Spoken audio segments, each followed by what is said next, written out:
ప్రజ్ఞ TV Telugu కథలు.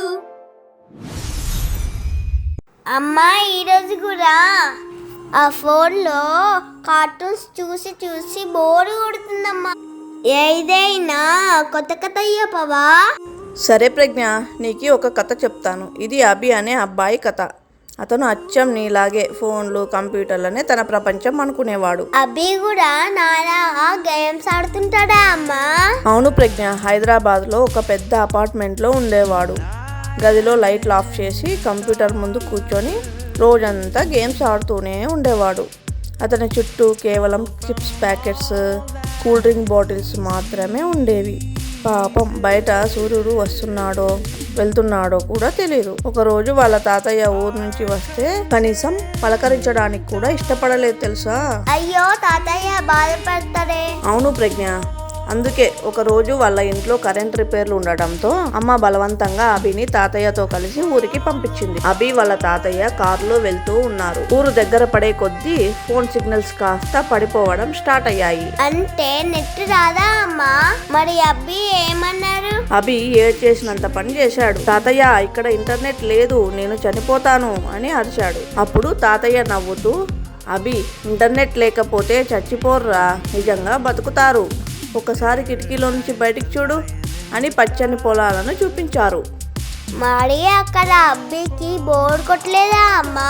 First bore కొట్టింది ప్రజ్ఞ. Phone charging అయిపోయింది, కరెంట్ కూడా లేదు. అప్పుడు అభి విసుగుతో మేడ మీద ఉన్న ఒక పాత అటక గదిలోకి వెళ్ళాడు.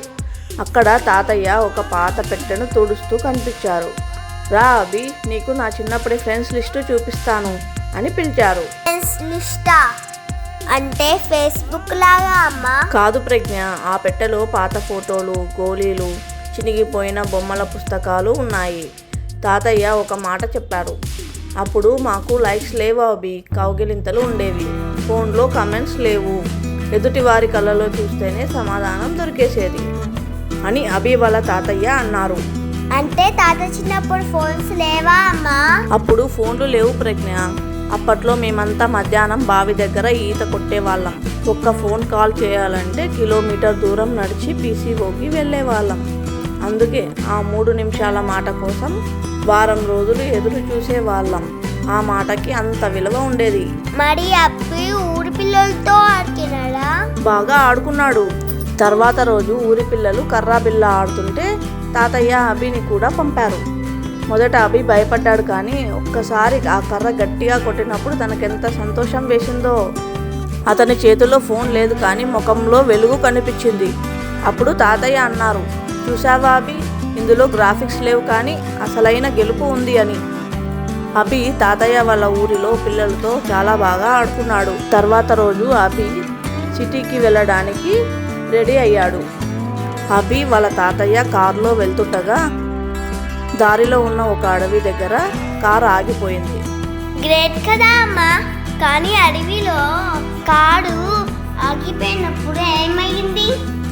అది అసలైన పరీక్ష ప్రజ్ఞ. తిరుగు ప్రయాణంలో కారు టైరు పగిలిపోయింది. గూగుల్ మ్యాప్స్ లేదు. అభి టెన్షన్ పడుతుంటే తాతయ్య ఆకాశంలో నక్షత్రాలను చూసి దిక్కులు తెలుసుకున్నాడు. ఎండిన గడ్డితో మంట వేశారు. అభి ఆశ్చర్యపోయి, తాతయ్య, నీకు గూగుల్ లేకుండా ఇవన్నీ ఎలా తెలుసు అని అడిగాడు. అప్పుడు తాతయ్య అన్నారు, ఫోన్ మనకి సమాచారాన్ని ఇస్తుంది, కానీ ప్రకృతి మనకి అనుభవాన్ని ఇస్తుంది అని అన్నారు. అందుకే తాతయ్యకి అన్నీ తెలుసన్నమాట. కరెక్ట్. సిటీకి వచ్చాక అభి మారిపోయాడు. ఇప్పుడు అతను ఫోన్ వాడుతున్నాడు, కానీ రోజంతా అందులోనే ఉండడం లేదు. సాయంత్రం వేళ తాతయ్య నేర్పిన పాత ఆటలను వాళ్ళ అపార్ట్మెంట్లో ఉన్న స్నేహితులకు నేర్పిస్తున్నాడు. అమ్మా, నాకు కూడా బొంగరం ఆట నేర్పిస్తావా? ఖచ్చితంగా నేర్పిస్తా ప్రజ్ఞ. టెక్నాలజీ మన జీవితాన్ని సులభం చేయాలి, కానీ జీవితమే టెక్నాలజీ కాకూడదు. ఓకేనా? ఇప్పుడు హాయిగా పడుకో. థ్యాంక్స్ అమ్మా, ఈరోజు మంచి విషయాలు కథలాగా చెప్పినందుకు.